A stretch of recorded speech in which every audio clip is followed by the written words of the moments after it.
Buenos días, buenas tardes o buenas noches, dependiendo el momento en el que ustedes vean este video. Bueno, hoy vamos a hablar de un hermoso tema, a mi parecer, a mí me encanta.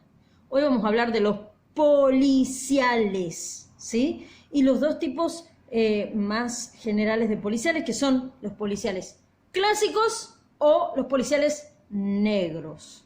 Vamos ahora con el tema. Si vamos a hablar de los relatos policiales, primero veamos cómo sabemos que es un relato policial. Primero y principal, tiene que haber un crimen.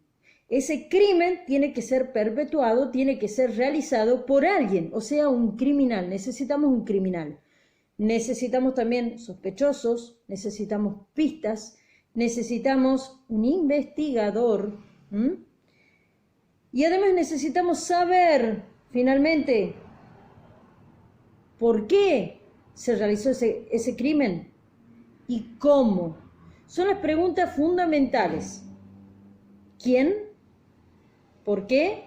¿Y cómo? Esas tres preguntas deben ser respondidas, ¿sí?, ante una pregunta inicial que vendría a ser ¿qué pasó? ¿Cuál fue el crimen? Una vez que tenemos esas cuatro respuestas, ya podemos decir que hemos reconstruido la historia del crimen. Ah, sí, porque hay dos historias. Una historia del crimen y una historia de la investigación. Acá tenemos una representación de las dos historias que se hacen presentes en un texto, en un relato policial. Y tenemos por un lado la historia de la investigación y por otro lado la historia del crimen, que si ustedes pueden ver bien, está oculta detrás de la historia de la investigación. La historia del crimen está oculta, ¿sí? Y solamente la vamos reconstruyendo y la vamos haciendo visible a medida que vamos encontrando estas piezas del rompecabezas para poder armarla, ¿sí? En otras palabras, ¿qué es lo que forma parte de la historia del crimen? Acá podemos ver, primero y principal, el investigador, ¿sí? El investigador que tiene que ser, ya vamos a ver, con ciertas características que va a depender, va a depender del tipo de policial al que tengamos enfrente. Por otro lado tenemos sospechosos y testigos, que por ahí pueden ser los mismos o no. Pistas. Tenemos pistas falsas y pistas verdaderas que juegan un papel fundamental para despistarnos a nosotros. De ahí viene despistarnos, el tema de pistas. Bueno, preguntas. Estas son las cuatro preguntas que se hacen en la historia de la investigación, ¿sí? Se responden a través de la historia del crimen, pero se formulan estas preguntas en la historia de la investigación. Primero y principal tiene que aparecer esto.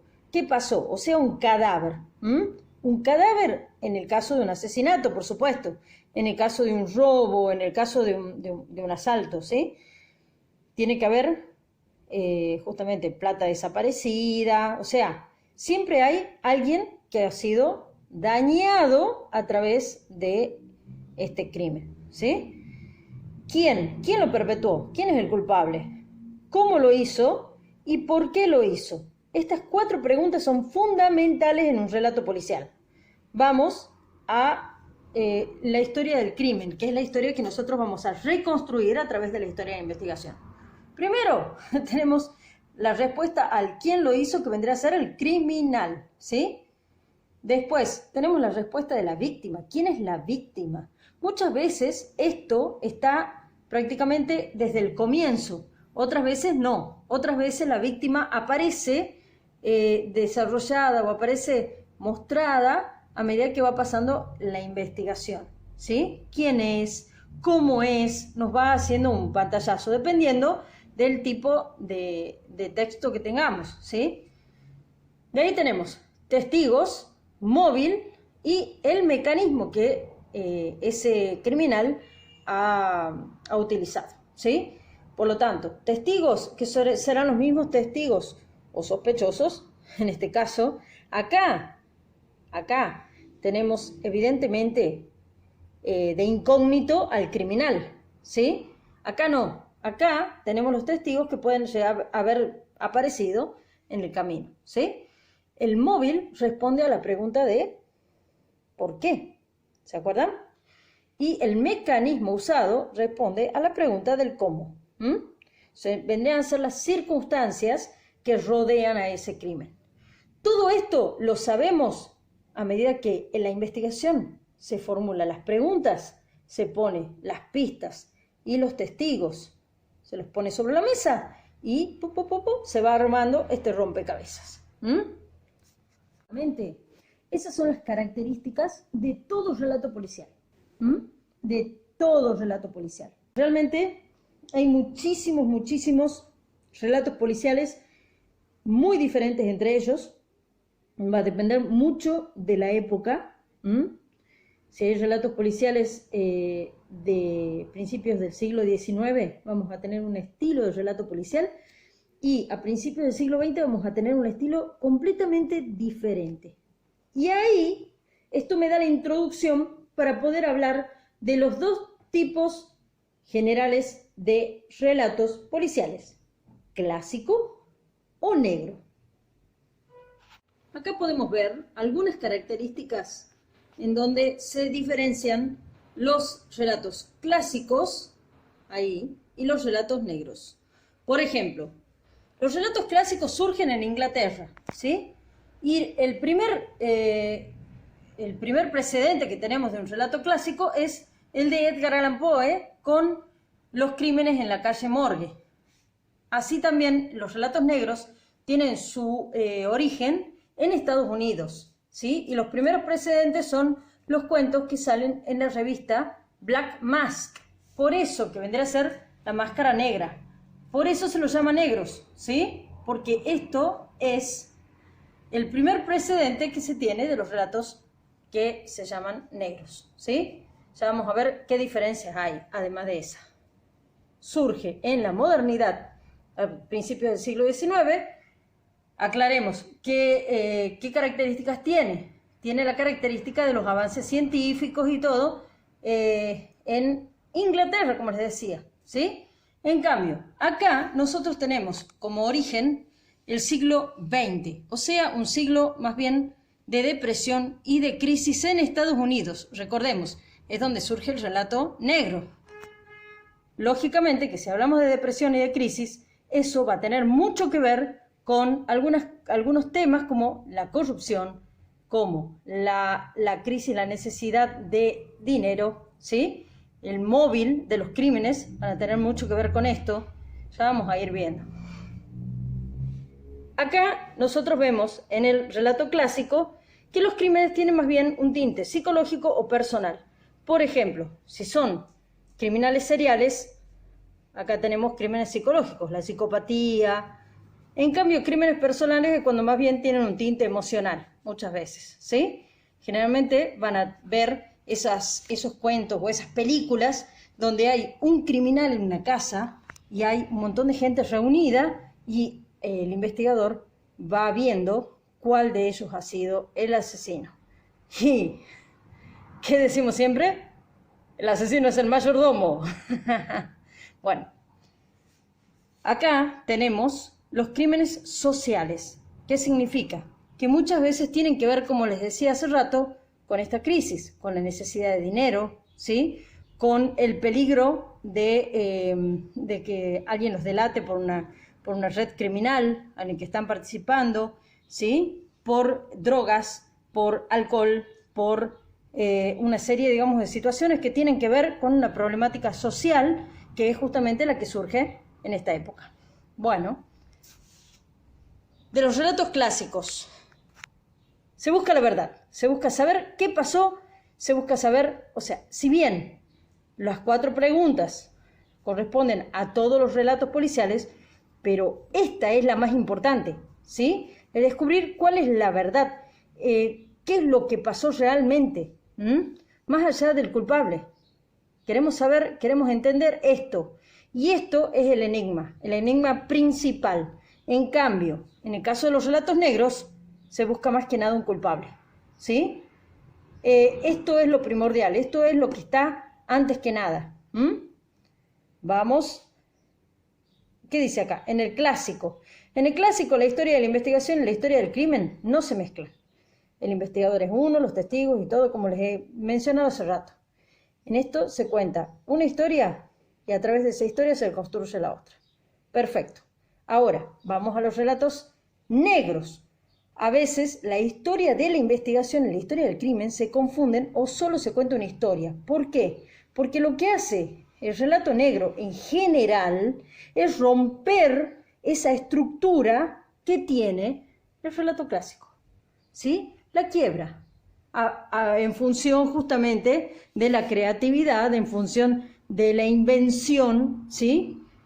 Se quiebran todas esas estructuras que eran rígidas en el clásico. Acá es mucho más libre. Y vamos a ver otras características a continuación. Acá tenemos otras características. Por ejemplo, el investigador. ¿Cómo es en cada caso el investigador? El investigador del clásico es una persona que siente placer al investigar y lo hace por placer. No necesita porque es multimillonario, ¿sí? Por otro lado, es extremadamente inteligente.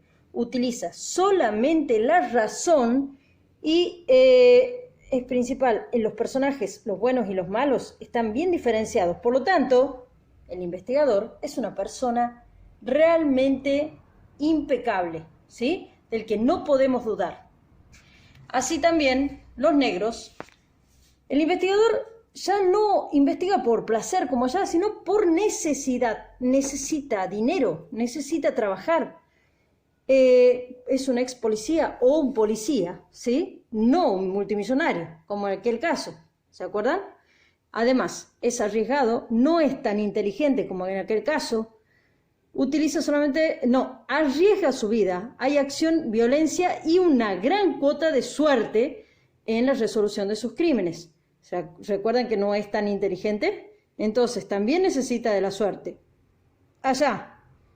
Esta frontera entre los buenos y los malos, acá se difumina. La frontera, sí, hay también la presencia de policías corruptos. Esa frontera se vuelve borrosa. Pueden haber personas que parecían buenas, pero no lo son, que parecían malas, pero no lo son, ¿sí? Bueno, estas son algunas de las características. Mental que me olvidaba en esa clasificación. Muchas veces el policía, el investigador, no siempre, pero muchas veces, es alcohólico o drogadicto o cualquier otro vicio, ¿sí? No es una persona virtuosa, como en el caso del policial clásico. El policial negro nos muestra a un investigador muchísimo más humano, ¿sí? Bueno, y para finalizar con las características distintivas, vamos a ver el narrador, ¿sí? El narrador, generalmente la historia la narra, la cuenta un ayudante. Un ayudante que generalmente no es tan inteligente como el investigador. Eso nos ayuda a que nosotros nos identifiquemos con él, con el ayudante, ¿sí? Este ayudante, de alguna manera, nos va contando todo lo que pasa por la cabeza del investigador. Recuerden que el investigador a la verdad llega a través de los indicios que van haciendo que él razone y con la razón llega a la verdad. Entonces, este ayudante lo que hace es le va preguntando al investigador para poder hacer que nosotros vamos sabiendo qué es lo que el investigador va pensando, ¿sí? En cambio acá no, acá el narrador generalmente es el mismo investigador que nos va diciendo cómo va llegando a la verdad, o si no, también puede pasar que sea omnisciente, o sea, esté en tercera persona y sin involucrarse con la historia. Vamos a esto, decíamos que la herramienta que utiliza el investigador son los indicios. Los indicios son las pistas y los testigos, ¿sí? Esos son los indicios que me llevan a la verdad. Acá lo que vemos es una aventura que realiza el investigador para llegar a ese criminal, ¿sí? Por eso es que acá es donde hasta puede correr en riesgo la vida del investigador. En el caso de este no necesariamente. Acá todo se realiza en un lugar cerrado, ¿sí? Puede ser el estudio del investigador, puede ser un salón, una sala, la misma casa del investigador. Eso no importa. Lo importante es que los lugares generalmente son estáticos. ¿Recuerdan? Es como un puzzle, es como un juego de enigma. Yo me siento a unir las piezas. Acá, en cambio, los espacios son múltiples y dinámicos. ¿Qué significa? Significa que podemos encontrarnos en lugares cerrados, podemos encontrarnos en generalmente más de un lugar, ¿sí? Como podemos encontrarnos dentro de la escena del crimen también. Puede ser que hayan persecuciones, ¿sí? Que hayan distintos momentos en distintos espacios. Por eso son dinámicos. Hemos dicho cuál es la característica principal, que es inteligente el investigador. Y además posee una gran capacidad de observación que lo hace justamente llegar fácilmente a descubrir los indicios. En cambio acá es la experiencia la que lo va llevando a vivir esta aventura, ¿sí? Y por lo tanto a descubrir cuál es el criminal. De los investigadores clásicos más famosos es el detective Sherlock Holmes, ¿sí? Lo ha creado Arthur Conan Doyle. Y también tenemos el personaje de Hércules Poirot, que es creación de Agatha Christie. Esos son los dos íconos de los cuentos clásicos. Esto también muy importante es que hay un precedente que no es considerado dentro del género policial, pero que sí tiene todos los elementos para ser un relato policial. Tenemos Edipo Rey. Edipo Rey es considerado una tragedia y es una obra de teatro. Sin embargo, tiene un culpable, tiene un crimen, tiene un móvil y tiene una definición de cómo ha sucedido todo. Bueno, esto ha sido todo por hoy.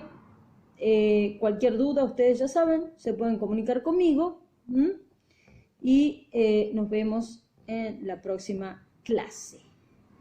Muchísima suerte y un muy buen fin de semana.